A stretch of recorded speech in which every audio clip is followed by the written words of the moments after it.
Hey everybody, have you ever heard about this? If you know me, then you know about this. And for the police, sex trafficking.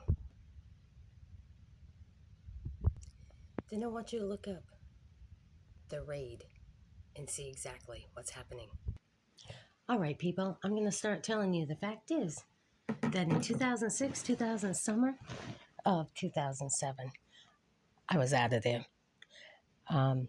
It was disgusting. It was taunting, and the people involved were the people from the school, Northeast Kingdom Mental Health Services, Northeast Kingdom Department of Children and Family Services, an organization called NECA, the Green Mountain Bible Church in Island Pond, a Castonguay, Judy Castonguay, the Gervais, Jocelyn Gervais, she was the secretary, Border Patrol agent, the Constable, Teddy Miller, the ex-chief of police, Jeffrey Noyce, Vermont State Police, and the sheriff himself, Trevor Colby. Now, along with that goes the state's attorney, Vincent Aluzzi, and Guildhall, Essex County Courthouse, along with Orleans County Courthouse. Now, mind you, the supervisory in that school union would include Jody Messina, the country singer's father, Vincent Messina. And with all this going on and noting that I got eerie phone calls from Joe Hodge, and then my home came up missing, my trailer came up missing with all of my evidence of assaults and filings in federal court and such, as well as Superior Court in Caledonia and Guildhall, Vermont. The fact is that all this stuff came up missing, and the people involved work for the FBI. One is I guess, a corrections officer, Mark Newell. I had a protection order against him, a restraining order, after he had sexually assaulted me and abused me, and had taken off with my dog, dropped her off at the end of the road, and thankfully a farmer from Guildhall, Vermont area picked her up and took her home, and they had flyers out already, and that was at the Dollar General in Island Pond, where Nan, former manager, told me everything that was going on, and Jeffrey Noyce stood outside with a flashlight, shining it into the third-story window of my bedroom apartment and calling me outside after 11 o'clock at night, the night of a town meeting. And that would have been in March of 2021. Prior to that, February 27th, 2021, it was reported to the Vermont State Police and the Essex County Sheriff's Department, as well as the town, and filed in a lawsuit against them that frivolously got dismissed. And I say frivolously because I never received any mail, and all you gotta do is contact the Island Pond post office and ask for Janine, and she'll tell you everything I'm telling you is the honest to God's fucking truth. As she knows it, she's the one that found my daughter and brought her to me after she was illegally taken from her home, charged with impeding officers. Those charges have been dismissed, but in the meantime, they took my daughter, they locked her up, and the scenario and the situation was no good. She was in no condition to be going anywhere, especially off on the Greyhound bus to Florida by herself, where she was found 3.5 months later. Who had the intent to get rid of and kill my daughter? She was found unrecognizable. I've got the pictures, and the product is a destruction, a disaster by the Vermont and through the Vermont politicians and police, as well as Health and Human Services and DCF workers. So with that being said, I filed against all of them.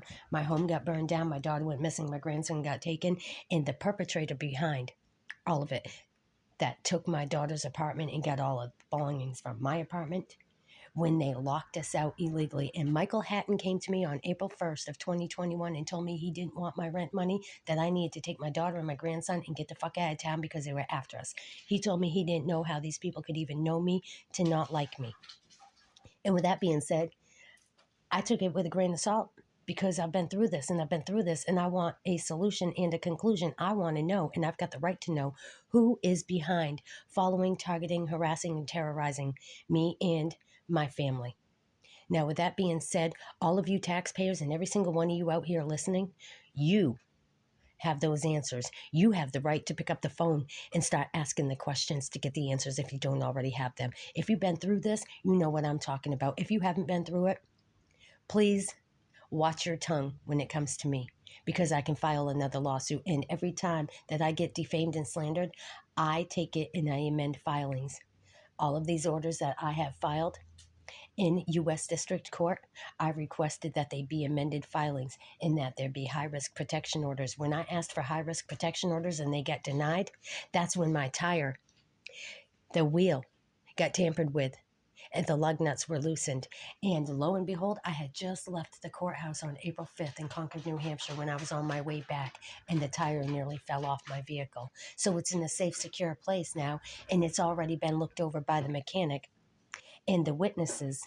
So again, it seems like there's a lot of frivolous activity that happened in Hampton Beach, New Hampshire, and the police knowing about it, involved in it, and they're the ones that ride back and through the parking areas all night long, don't they? They've been seen out there. They sit and they view everything that's going on. There's cameras everywhere. Everybody's got surveillance, even the place where I was staying. So again, if you think you're going to get away with what you did, think again. I'm still alive and I'm telling. Publicly, I am reaching out to Melissa Jenkins' parents, Phil and Jenkins. Would you please contact me in regards to what happened? Because my trailer was taken, and it was Joda Hodge that called me about taking my trailer from Barnet, Vermont, from the old Silo Road. And again, if you look at Joda Hodge's films, the film director that lives in Lyndonville, Vermont, you're going to find that he was dating Melissa Jenkins. And then all of a sudden, she was found bottoms up down by the property where I was living. And the trailer that I had was subsequently taken, and Vermont State Police hid that information. Shane Brennan hid that information. That's right. And so did Birmingham and the rest of them.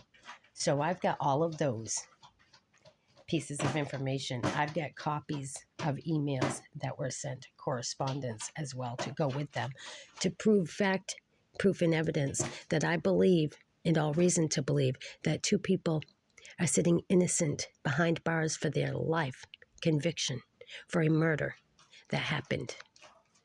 A teacher from St. Johnsbury, Vermont, that was murdered, and her body was found bottoms up in the Connecticut River down by Barnet, Waterford, Vermont. Now, I tell you right now, when my trailer was stolen, and then I seen the film about a porn star teacher that was having threesomes in a camper in a field, there's a story that leads back and goes along with that, don't you think? If you look up what happened to Melissa Jenkins, where it happened, which is right there, right in that vicinity of where I was living, and then the trailer came up missing. And that was all during COVID, people. And that's when all my filings got dismissed because I was on a travel ban and couldn't go back to my original state of Vermont where I was born. Natural born citizen and resident that had been listed in the front page of the newspaper in November of 2023 with the intent to run for state representative, and it got handed to Jansen Wilhoit. Look him up. Look up Jansen Wilhoit, would you please, and find out who your state representative was in the state of Vermont 2021. Look up his background. He came from Kentucky after being pardoned as a felon for scamming multiple clients, elderly clients, embezzling their money, thousands of dollars that he says he doesn't owe them a dime. Okay, so there you go. That's what you're dealing with when you live in Vermont. You pay taxes to, and you vote for criminals. Here you go, people. I told you I filed lawsuits, and it was because my children were taken and trafficked and all the bullshit that went along with it. It was nothing I could do about it. I fought and I fought and I fought, and the judge even said that I was innocent. But because I have a pacemaker, I wouldn't be able to raise my children, so they stayed with the predators. I didn't choose for that. I would have never chosen for my children to be taken and raised by and put into trafficking. The products of children that get taken into foster care, it's fucking disgusting. I'm just letting you know right now.